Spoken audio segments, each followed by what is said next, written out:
Dutch primatologist, a very smart one too. He's been interested in the biological basis of morality as well. And he's written a lot of good books on primate behavior, chimps in particular. Chimps are brutal creatures, man.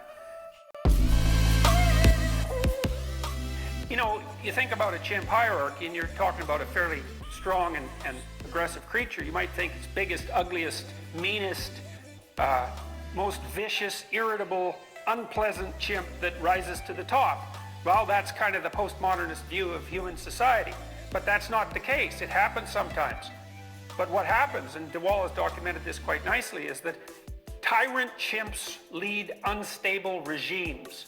Now, you know, that might sound familiar because the same thing, of course, is true of human beings.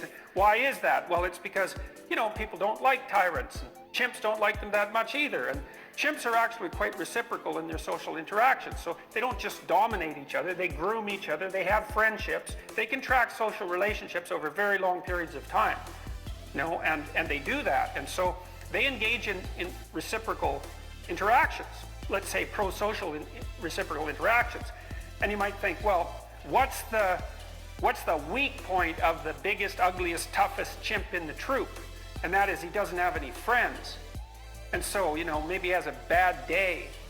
He's a little hungover, whatever, from eating fermented bananas or whatever he is partying with. And two of the slightly less ugly, slightly less mean chimps decide, well, this is a good time to take him out, and they tear him to pieces. And so one of the things DeWall has pointed out quite nicely is that if you want to have a stable chimp dominance hierarchy, let's call it a regime, the stable ones aren't ruled by the tyrants because the tyrants get taken out by paired up friendship dyads, something like that. So that's really worth thinking about too, you know, because it indicates that even in creatures that have less complex sociological orders, and they do, because one of the things that predicts how complex your social order is how big your brain is compared to your body. It's encephalization, essentially. And the more encephalized a creature, the larger the social groups it can track. And of course, human beings are very highly encephalized, so we have quite complicated group organizations. But even in simpler group organizations like the chimps, it isn't the tyrant who rules stably.